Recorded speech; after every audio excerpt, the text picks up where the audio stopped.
This is the last we see of our glorious milk. Next time we see it, it'll be one big solid curd. Being our lovely sheep milk, it's a really bright white colour.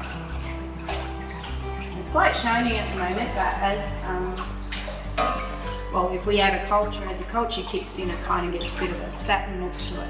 But we're making halloumi, so we don't add a culture. Halloumi is literally just milk and then the cheese rennet, which creates your separation of your curd in your whey. So you actually get a lot more of a milk flavour in halloumi. So we're just blending the rennet through. You don't want to get too much air pushed into the milk at this point because that affects the effectiveness of your rennet. So you just want to pick the milk up from the bottom of the vat and just turn it over to blend that rennet through.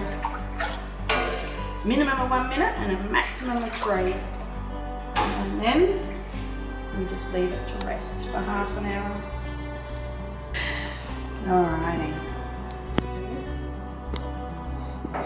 This is how we test to see if it's ready to cut. So this is now basically one solid lump of curd.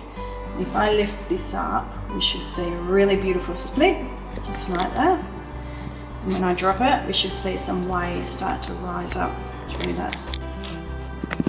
You can just see the liquid coming through. Slightly more yellow colour liquid. So that means that we're ready to cut. So this is basically our halloumi. We've got a bit more work to go, but this is what One Giant's flavour halloumi looks like. This is my all-time favourite thing about making cheese. This is amazing silky curd that you get.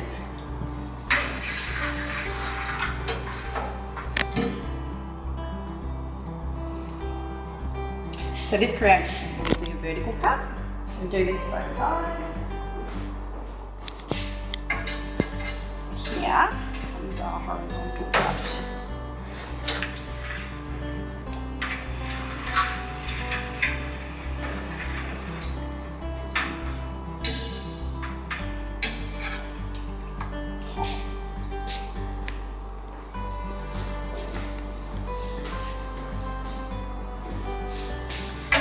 So after we've cut it, we actually leave it to sit for about 5 minutes because the fresh cuts sort of ooze the most amount of whey out.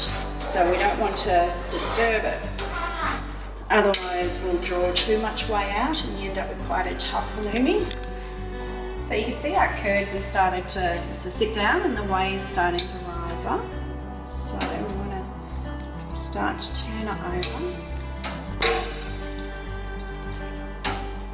So with a cow's milk halloumi, I'd actually turn this paddle on so it got stirred a little more vigorously. With the sheep milk, we literally just turn it over quite gently.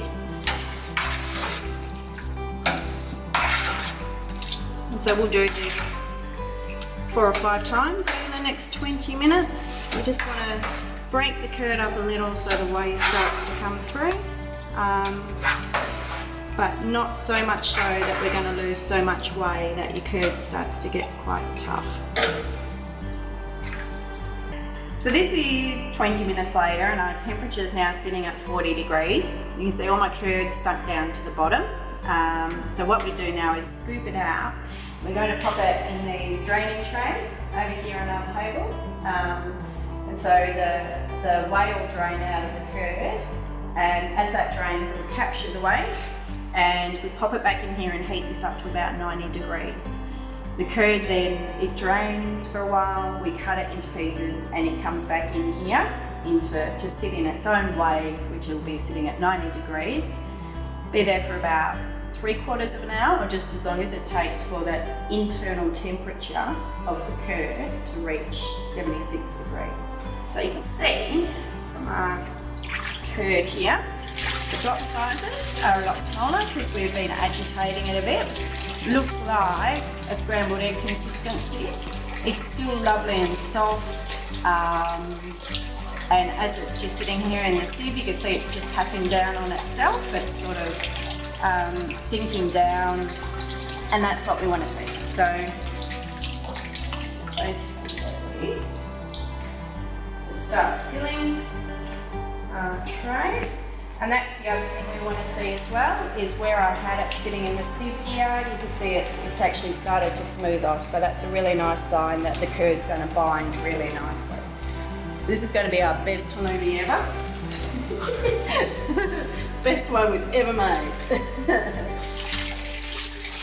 So you see we've actually lined the trays with a cheesecloth, and that's because partway through the draining process we'll actually flip these over. So we use the cheesecloth so that we can pick the cheesecloth up, and that enables us to flip all of the curd that's in here. But within 10 minutes time this will all be quite compact.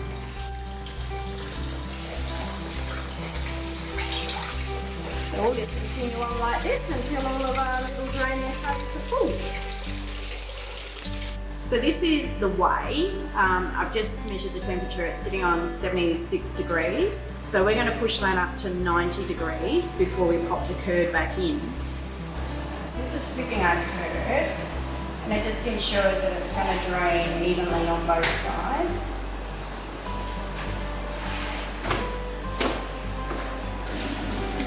So they've drained now for a good half an hour, and we've turned them once during that draining. So we now cut this down into slabs, and these slabs will go back into that weigh, which is currently sitting at about 85 degrees. We want it up to 90 degrees. And they'll sit in there for a good probably 3/4 of an hour, or until when we pop a probe through into the curd, it comes up at least 76 degrees. So you can see the curd itself is now it's quite solid. There's quite a bit of weight in it. It's quite stable. And it's ready to go into be what we call cooked. And that's what creates that halloumi texture and enables you to then cook it, and it's not going to melt or anything like that.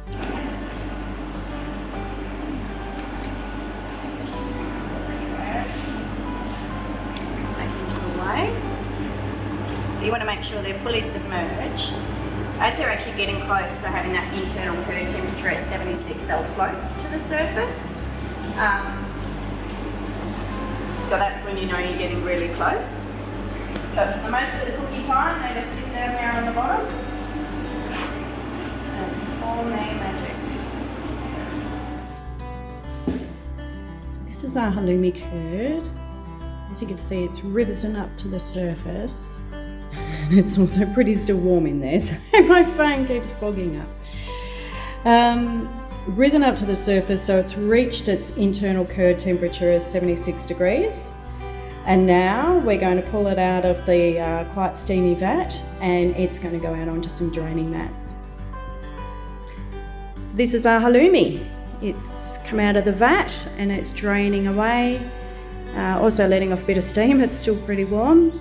From here we'll salt it, so we'll rub salt into about 1/4 to 1/2 teaspoon into both sides, massage a bit of salt in around the edges, and then it gets packed. And by the time you watch this, this will be the halloumi of ours that you're eating.